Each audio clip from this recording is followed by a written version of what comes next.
പൂർവം ഭവേൽ തിക്തമയം പുനസ്തു ജ്യേഷ്ഠോക്തി ന്യൂനം പ്രിയം ച. ഞാൻ പറഞ്ഞതൊന്നും ഉണ്ണിക്ക് മനസ്സിലായില്ലെന്നുണ്ടോ? എല്ലാം മനസ്സിലായി. മച്ചിയുടെ മകൻ മരുഭൂമിയിലെ മൃഗതൃഷ്ണയിലെ ജലത്തിൽ നിന്നും പൂക്കൾ പറിച്ചു ചൂടി മുയലിന്റെ കൊമ്പിൽ പണിത വില്ലുമെടുത്ത് കടലിൽ നായാട്ടിനിറങ്ങി. എന്താ വാക്യത്തിൽ വ്യാകരണ പശുണ്ടോ? ഇല്ലല്ലോ. ഇല്ല. പക്ഷേ നോൺസെൻസ് ആണ്, മീനിംഗ്ലെസ്.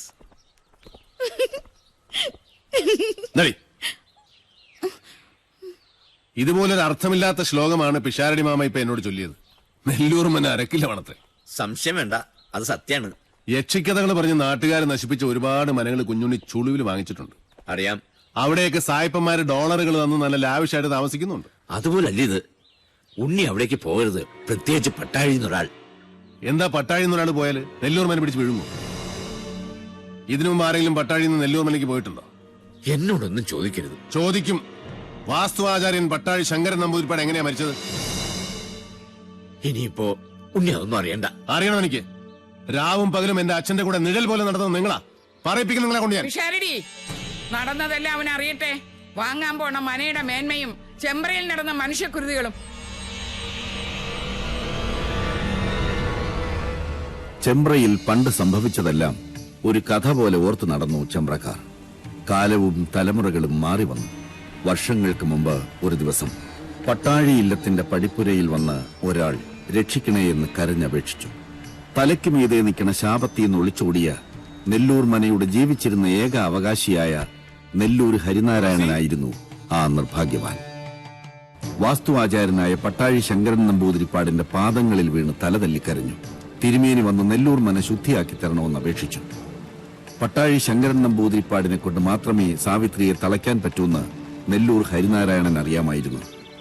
സഹായം ചോദിച്ച് കാലിൽ വീണവരെ ആട്ടി ഓടിച്ചിട്ടില്ല പട്ടാഴിയിലാരും. പട്ടാഴി തിരുമേനി നെല്ലൂർ മനയിലേക്ക് വരാമെന്ന് വാക്കുകൊടുത്തു. അന്ന് പട്ടാഴിയിലുള്ളവരെല്ലാം തടഞ്ഞിട്ട് നിൽക്കാൻ കൂട്ടാക്കിയില്ല ശങ്കരൻ നമ്പൂതിരിപ്പാട്. പുറപ്പെട്ടു. അനിയനെയും സഹായി പിഷാരടിയെയും കൂട്ടി ആ ശാപഭൂമിയിലേക്ക്, നെല്ലൂർ മനയിലേക്ക്.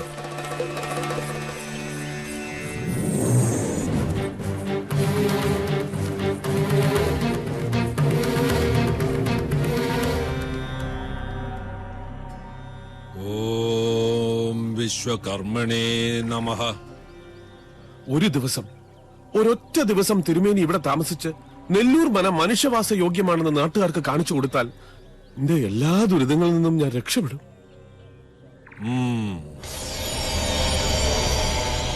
പേർഷ്യന്ന് വന്ന മഠത്തിൽ അബ്ദുള്ള മന വാങ്ങാന്ന് പറഞ്ഞിട്ടുണ്ട്. ആ പണം കൊണ്ട് ഞാൻ എന്റെ കടങ്ങളൊക്കെ വീട്ടും. ഇവളുടെ മരിച്ചുപോയ അമ്മയുടെ ആഗ്രഹം പോലെ ഇവളെ ഞാൻ പഠിപ്പിക്കും, വലിയ നിലയിലാക്കും. പിഷാരടി, അടുക്കളയിൽ ഗംഗാജലം തെളിച്ച് അഗ്നി തെളിയിക്കുക. മണിയങ്കോട്ട സാവിത്രി അറിയട്ടെ നമ്മളിവിടെ എത്തിയെന്ന്.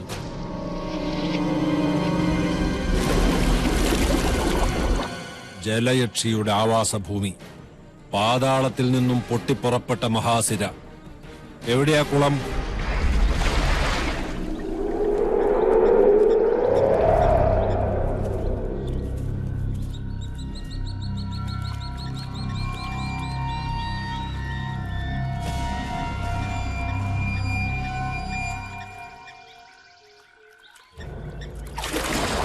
അമ്മേ ഭഗവതി കാത്തുകൊള്ളണേ.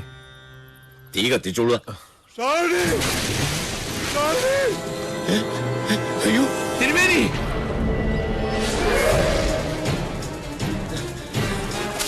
തിരുമേനി! തിരുമേനി! തിരുമേനി! ഓ അയ്യോ തിരുമേനി! തിരുമേനി! അയ്യോ ചതിച്ചോ തിരുമേനി! തിരുമേനി!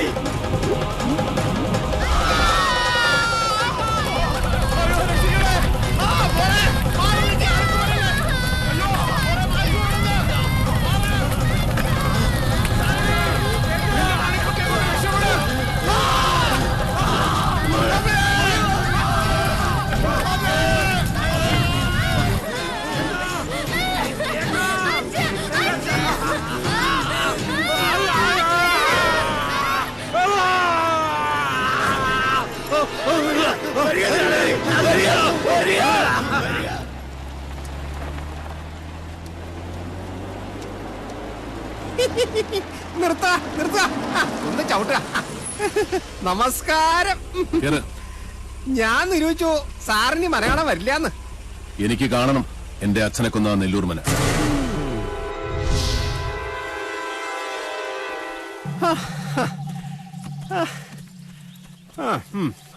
അംശം അംശയോട് ചേർന്ന പോലെ ഇത് സാറിന് വിധിച്ചാട്ടോ.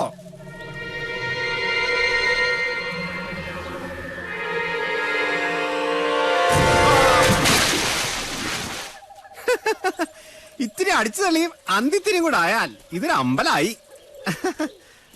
അവകാശം കിട്ടിയോ?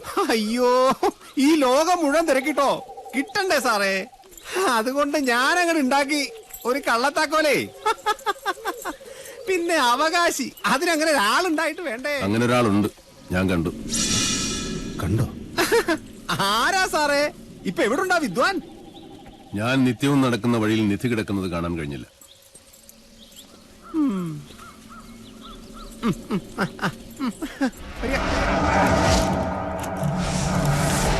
എവിടെയാ എന്റെ അച്ഛന്റെ ജീവനെടുത്ത ആ യക്ഷിക്കുളം? മണിയങ്കോട്ട് സാവിത്രിയുടെ നീരാട്ടുപുര. അത് സാവിത്രി? അതൊക്കെ ഓരോ പഴംപുരാണങ്ങളാണേ, ആളുകളെ പറ്റിക്കാൻ ഓരോ പൂച്ചകള്. സാറ് വരിക.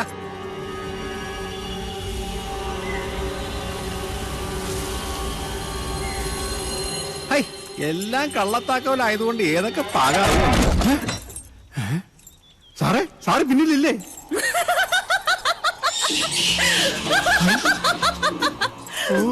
അതിശേഷ, ഇതെന്തോ ആയ? കുഞ്ഞുണ്ണി സാറേ, സാറേ, ഹായ് കുഞ്ഞുണ്ണി സാറേ. സാർ ഇത് എവിടെ പോയി? സാറേ, സാറേ, ഹായ്, ഇതെവിടെ പോയി കിടക്കണു?